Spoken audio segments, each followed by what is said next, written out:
Alhamdulillah, wassalatu wassalamu ala rasulillah, wa ala alihi wa sahbihi ajma'in. Frères et sœurs en islam, assalamu alaikum wa rahmatullahi wa barakatuh. Question numéro 1. Est-ce que dans Masjid al-Haram et Masjid Nabawi, on est capable de prendre un sac à dos comme sutra? Un petit sac qui nous met nos savates et bouteilles d'eau là-dedans. Alors, tout d'abord, sutra, c'est quoi? Sutra, c'est un objet que le prophète sallallahu alayhi wa sallam fait une place devant lui pendant qu'il peut faire salat. Et cet objet-là, il est capable de n'importe qui objet, veut dire tel que un banc, une chaise, colonne masjid, ou bien un djimoun persisé devant, ou bien pas derrière lui. Pourvu c'est que un objet que quand djimoun passe, je pas passe entre ou avec ou front posé. Alors cet objet-là, on appelle ça sutra. Sutra, depuis le verbe sitra. Satara veut dire il protège où. Alors sutra c'est un sunnah. Le prophète sallallahu alayhi wa sallam fait recommander. Et dans même ban ulama dit que c'est une obligation. Qu'un djimoun n'est pas fait salat dans vide comme ça même. Et ça applique pour monsieur, madame, que ce soit dans masjid, que ce soit dans la case. Ou besoin de mettre un sutra devant ou une chaise ou bien un banc, ou pas faire salat dans le vide. Alors ça sutra là est très important. Parmi les conditions du sutra, les besoins de hauteur raisonnable. Disons un hauteur, comme fait mentionné dans des définitions, c'est hauteur un rahal. Rahal veut dire une monture, un cheval. Ça veut dire 30 cm, 40 cm hauteur. Si vous sac sa hauteur-là, il est capable de venir un sutra pour vous, Inch'Allah. Si vous ne trouvez aucune colonne, ou bien ou dans une situation au plein place ou dans une place vide, vous êtes capable de mettre ou sac si sa hauteur-là. Par contre, façon qu'on explique moi, ou sac un petit sac en la toile, on perce qui est dans sa savate là-dedans et dans la bouteille, il n'est pas fit comme un sutra. Dans ce cas, il n'est pas fit comme un sutra. Et deuxièmement, il y a déjà un petit problème, nous pas mettre savate devant nous, veut dire nous pose nous front. Savate faudrait pas parce que savate c'est une chose qui est dénigrant. Nous pas mettre ça devant nous quand nous peut prosterner. Question suivante. Quand une mission sortie pour Al-Mayyad, et qui très souvent, mon madame, dans le tour avec moi ensemble. Est-ce que madame là capable de faire namaz janaza au parking Kabarastan Richter, par exemple, assise dans le tour et vitre levée et tout? Est-ce qu'il peut gagner at least un sakirat là? À noter qu'il n'y a aucun moment, il pas peut descendre pour aller visiter Kabarastan.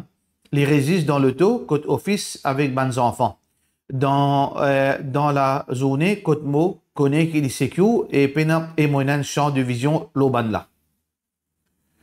Et tout d'abord, nous besoin connaître que salat janaza nous capable faire individuellement, nous capable faire en jamaat. Et c'est quoi jamaat? C'est un groupe de personnes qui réunit d'une place et dans forme de ban saf qu'on appelle salat. Ça veut dire saf après saf. Et donc dans ce cas où madame n'est pas en jamaat. Parce que masjid, de l'autre côté, ou peut dire moi, les côté office, qui veut dire il est très loin avec masjid, il n'est pas considéré dans jamaat. Alors donc, ou madame, il n'a pas gain droit de suivre sa jamaat là, quand il peut faire salat janaza, ce salat janaza, il n'est pas valide, il n'est pas capable de suivre sa imam. Deuxièmement, à titre individuel, une madame ou bien un homme, il est capable de faire salat janaza individuellement, mais seulement dans quelle façon? Faudrait que janaza là, il est devant lui. Pareil comme a fait pratiquer par les épouses du prophète sallallahu alayhi wa sallam. Quand certains sahaba qui décédé, alors je fais passe janaza là devant la porte. Devant la porte et je peux sortir devant la porte et je peux faire sur la janaza individuellement sa janaza là. Alors donc, au madame lini jamaat sur la janaza en jamaat ni valide pour lui et ni individuellement li valide.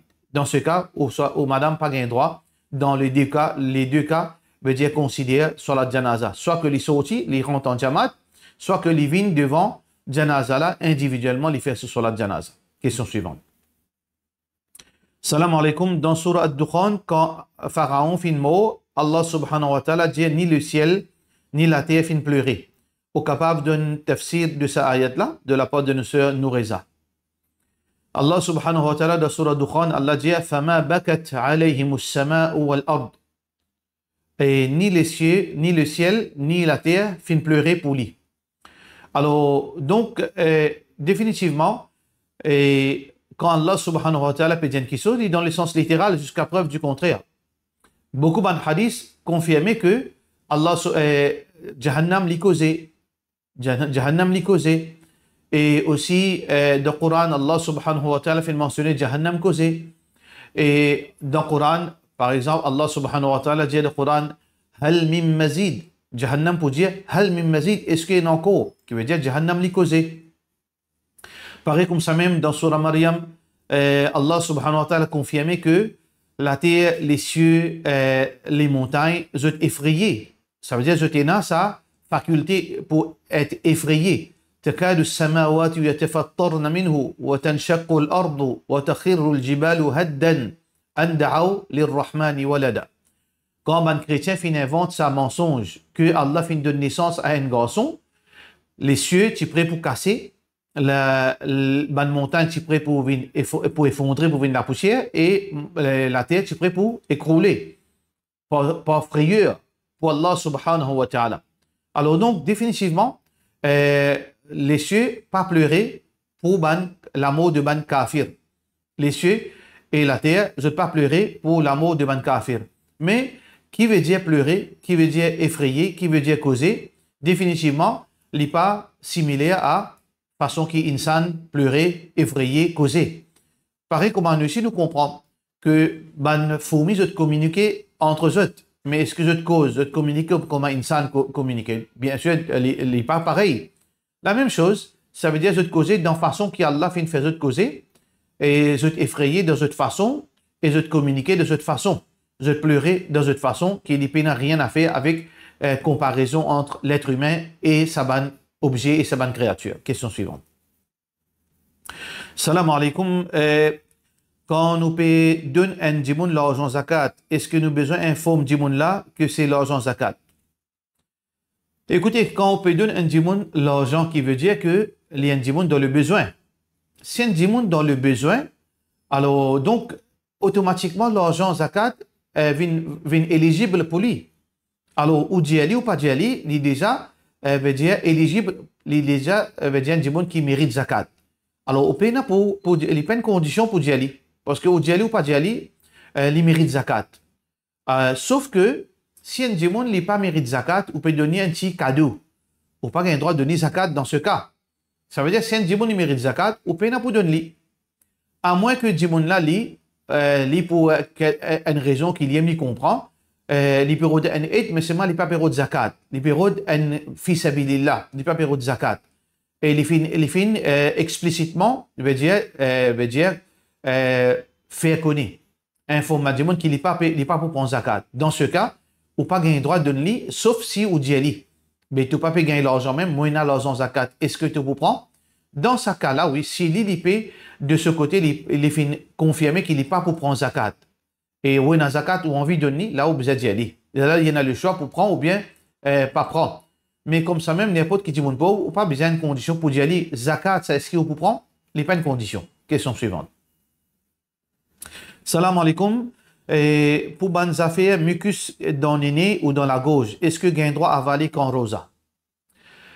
Normalement, la crasse, quand un djimoun rosa, il y en a la crasse qu'il a avalé, ou bien ban mucus, ou bien surtout quand dans l'état quand il est enrhumé, il peut gagner l'influenza, parfois ban mucus là, il descend sur la gorge volontairement. Et parfois, il y a une option pour capable cracher ou bien avaler. Est-ce que il y a un droit à avaler? Alors, il n'y a aucune place de Coran ou bien de hadith qui finit en péché. Et pour avaler mucus ou bien la crasse pendant qu'il rosa ou bien en dehors rosa.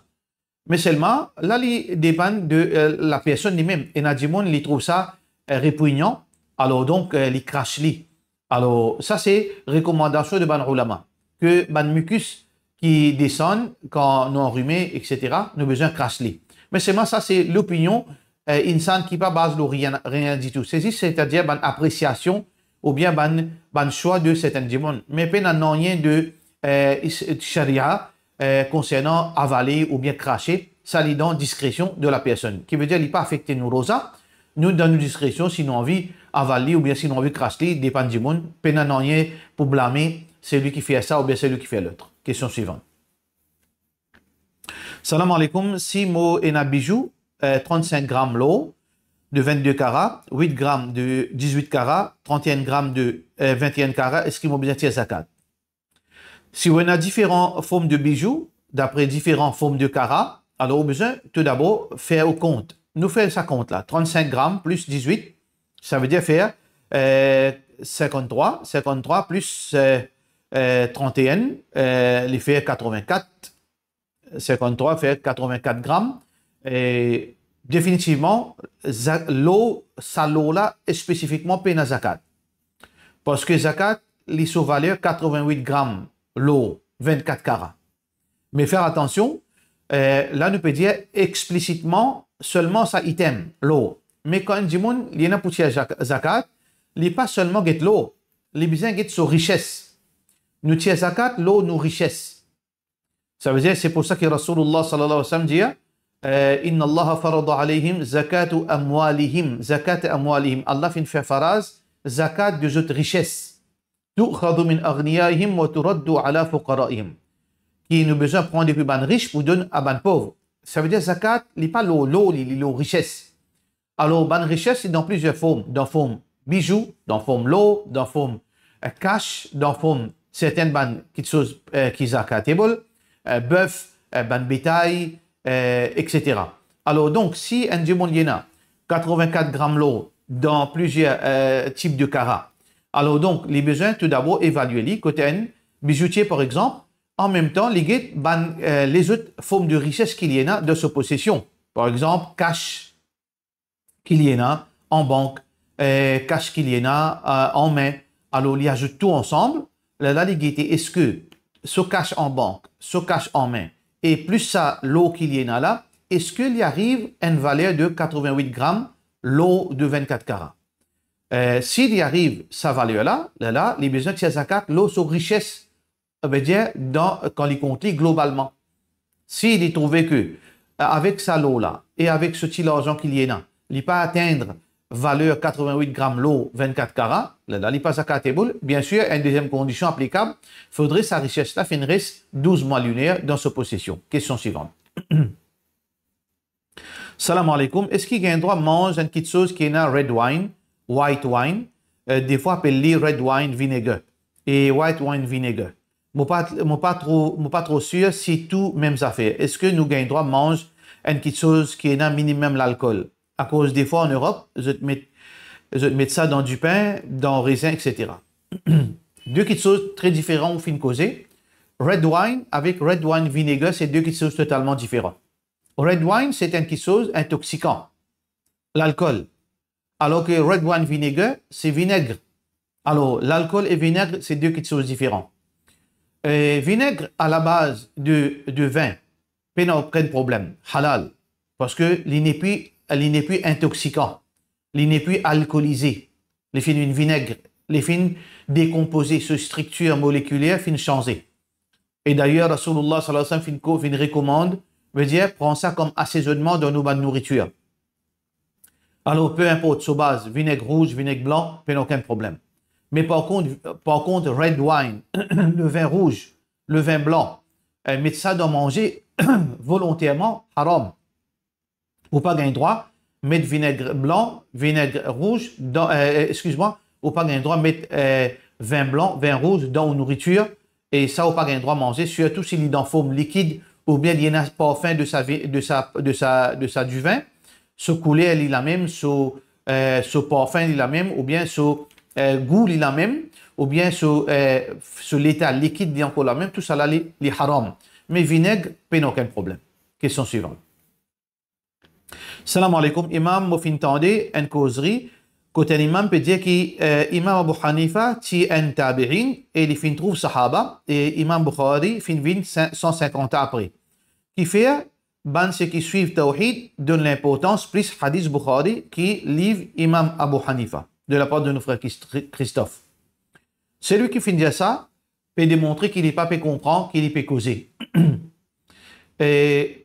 Et n'a pas aucune relation entre Imam Abu Hanifa et Imam Bukhari. Imam Bukhari, il y a une collecteur de hadith. Et il y a un alim, et il y a un grand faqih, il y a une collecteur de hadith. Quand nous peut référer nous à Imam Bukhari, nous peut référer nous à compilation du hadith du prophète sallallahu alayhi wa sallam. Quand nous peut cause Imam Abu Hanifa rahmatullahi alayhi, nous peut cause fiqh. Imam Abu Hanifa rahmatullahi alayhi, est-ce qu'il fait une trouve sahaba et un débat entre ban ulama? L'opinion plus authentique est que il y a une grande probabilité qu'il fait une trouve un sahaba, c'est Anas ibn Malik. Et quand il fait une trouve lui, qu'il a Abu Hanifa, Imam Abu Hanifa, il a 9 ans à peu près. Qui veut dire, ça c'est le juste milieu. Mais deuxième quelque chose qui est important, Imam Abu Hanifa fait une trouve N, ou bien il fait une trouve sans sahaba. Imam Bukhari fait une vive 150 ans après, ou bien 1000 ans après, il n'y a pas chance de rien, nous en tant que nous, position en tant que musulmans. Qui Allah subhanahu wa ta'ala fait une le Coran, Ya ayyuhalladhina amanu, ati'u Allah wa ati'u Rasul. Obéissez Allah, obéissez Rasulullah sallallahu alayhi wa sallam. Nous suivons Allah sur Rasul sallallahu alayhi wa sallam, nous suivons hadith. Alors, Imam Abu Hanifa lui-même, rahmatullahi alayhi, il fait une vie avec son élève. Wayhaka ya Aba Yusuf.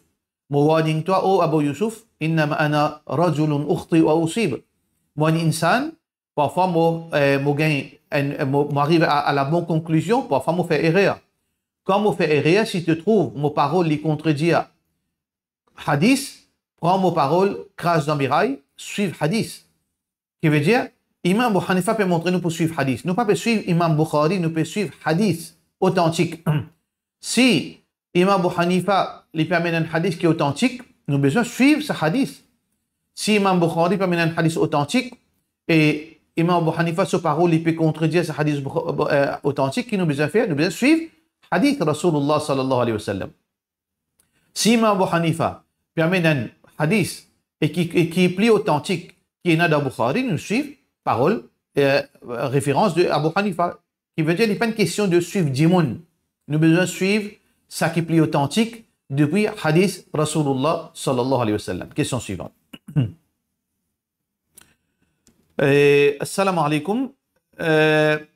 Après Isha et Tarawi, Imam de Masjid fait 2 rakats sunnah après Kout Mouali fait 2 rakats sunnah après un witar.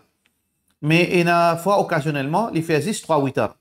Comment nous supposer faire niyat avant salat si nous ne pas connaissons exactement s'il faut faire 2 plus 1 ou bien 3 une seule fois, de la part de nos frères Jamil Jawaya. Alors, il n'y a pas une condition qui est obligée de connaître les détails. Il n'y a pas besoin de débouter l'imam, il faire l'intention, il faire l'imam, son nom appelle tel imam, et il faire l'intention, il demander l'imam là, qui est pour lire dans la première rakat, il faire l'intention pour écouter sa première rakat là, avec sa surah là, deuxième rakat, et quand il peut lire. Tout ça là, non. Ce qui est important, il besoin de connaître qui il peut faire. Il peut suivre l'imam dans 8 heures, il peut faire 8 heures. Il fait 2 plus 1, ou bien 3, ou bien 5. Ça qui est important, on peut faire l'intention pour faire 8 heures. Ou l'intention, c'est 8 heures. Ça qui est important. Ce n'est pas le nombre 8 heures, et il y a plusieurs variations. Ça qui est important, c'est qu'on fait les N après les 8 heures, on fait les 3 après les 8 heures, on fait 2 plus 1 après les 8 heures. Alors, ça qui est important, c'est qu'on fait libre avec l'intention 8 heures. Mais les pas appréciable, si l'imam là, il fait connaître qu'aujourd'hui, il peut faire 3 8 heures à la suivre. Le lendemain, il peut faire 2 plus N et ainsi de suite. Question suivante. Salam alaikum. Au capable d'expliquer, basant le quoi nous décider qui imam nous suivent. Hanafi, Hanbali, Shafi'i, Maliki, Jazakallah de la part de M. Masouda. Aujourd'hui, personne ne peut suivre Imam Abu Hanifa. Personne ne peut suivre Imam Shafi'i, Imam Ahmad, Imam Malik. Nous suivons, Banjimoun suivent Mazhab Hanafi, Mazhab Maliki, Mazhab Shafi'i, Mazhab Hanbali. Parce que pour comprendre la parole de Imam Abu Hanifa, il faudrait un savant, un groupe de savants. C'est pour ça que quand nous suivons Mazhab Hanafi, nous suivons ce qui un savant fin comprend depuis fiqh de Imam Abu Hanifa. Deuxièmement aussi, les mêmes ne pas suivre Mazhab Hanafi. Ou bien Mazhab Shafi'i, Mazhab Hanbali, je suivre Mufti qui représente sa Mazhab. Ça veut dire si dans Maurice, mon envie de suivre Hanafi, mon envie de suivre Abu Hanifa, mon pour suivre Mufti qui dit à l'ola. Mon pour dire Mufti Sahab, comment vous besoin faire 8 heures. Alors Mufti là, il dit pour répondre basant l'eau Mazhab Hanafi. Et Mazhab Hanafi, il veut dire, tiens sa conclusion basant l'eau, recherche ce qu'ils ont fait faire, l'opinion et l'eau parole de Imam Abu Hanifa. C'est de cette façon. Et Naban Ulama, je dis, pas aucun problème, qui nous suivent un mufti, n'importe qui mazhab, nous suivent, mais seulement ne pas mélanger, nous suivent l'opinion, un mufti, soit nous suivent Hanafi, soit nous suivent Shafi'i, soit nous suivent Hanbali, etc. Pour ban djimoun qui n'a aucune connaissance, de zéro dans la religion. Mais si un djimoun il peut apprendre, il est capable de distinguer entre ça ou bien ça, entre authentique, qu'on fait richesse, il n'est pas nécessaire qu'il adhère strictement avec un seul mazhab, il est capable de vérifier, il est capable de demander sa mufti là, il est capable de demander l'autre mufti et il faire conclusion, il fait richesse lesquels des deux qui plus proche avec hadith Rasulullah sallallahu alayhi wa sallam. Même pour les men, soit nous suivons parole un savant. Peu importe qui mazhab, nous suivons lui, nous écoutons lui et nous prenons sa parole et lui, ça dit ça savant là, lui prend sa responsabilité devant Allah subhanahu wa ta'ala. Question suivante. Est-ce que si nous peut faire namaz, faraz et nous lire un verset côté une sijda tilawa? Nous obligés de faire sijda là tout de suite. Si nous pouvons apprendre une surah et un sijda tilawat là-dedans, nous pouvons y aller plusieurs fois. Est-ce que parfois nous pouvons réviser? À chaque fois, nous avons besoin de faire sijda tilawat. Alors, il y a une divergence entre les ulama concernant sijda tilawat. Et la majorité des ulama disent que sijda tilawat n'est pas obligatoire, c'est sunnah. Alors que l'imam Abu Hanifa, rahmatullahi alayhi, de ce mazhab, dit sijda tilawat est wajib. Mais quand nous avons l'opinion de Omar bin Khattab, radiyallahu anhu, qui trouve dans Bukhari, Omar bin Khattab radiyallahu anhu dit Ya ayuha nas o bandimon innama namurru bis sujud. Parfois nous arrive qu'au sijda dans sijda tilawa. Faman sajada, alors c'est lui qui fait faire sijda tilawa, faqad asab, alors il fait faire quelque chose de bon. Wa man lam yasjud, et c'est lui qui pas fait faire sijda, fala ithma alayhi, paye n'a aucun péché pour lui. Qui s'en a fait dire ça, c'est Omar bin Khattab. Donc il livre dans Sahih al-Bukhari. Alors donc, définitivement, l'opinion plus authentique, c'est que sijda tilawa n'est pas obligatoire. Alors, mais seulement, les recommandés. Nous n'avons plus beaucoup sawab. Mais combien nous besoin faire? Minimum N. Même man qui dit wajib, même mazhab Hanafi, si vous pouvez réviser par exemple, vous pouvez réciter ça verset là 100 fois. Minimum N fois pour faire sijda tilawa. Si on veut faire plusieurs fois, ou minimum N fois pour celui qui dit obligatoire. Pour celui qui dit sunnah ou pas faire pas de problème, mais définitivement, ou gain sawab, si vous faites un ou bien plusieurs fois. Question suivante. Salam alaikum. Avant de faire roussel, il est obligé de nous brosser nous les dents ou bien nous servir miswak. Ils font partie d'un roussel. Les pas font partie d'un roussel exactement, mais ils incluent dans oiseau. Les sunnah, les pas obligatoires. Le prophète sallallahu alayhi wa sallam dit Laula an ashukka ala ummati, si vous partez pour mettre difficulté l'homme ummat, la amartuhum bis siwak, moi tu peux ordonner de faire siwak, veut dire brosser les dents, inda kulli wudu, à chaque fois qu'ils ont fait wudu. Alors donc, quand un djiboun peut faire roussel, au commencement, il fait oiseau. Ça veut dire qu'il recommande qu'il brosse sur les dents, ou bien il fait miswak, c'est mieux. Mais s'il n'est pas de faire, il n'est pas un problème parce qu'il n'est pas obligatoire. Pour cela, nous disons, wassalamu alaikum wa rahmatullahi wa barakatuh.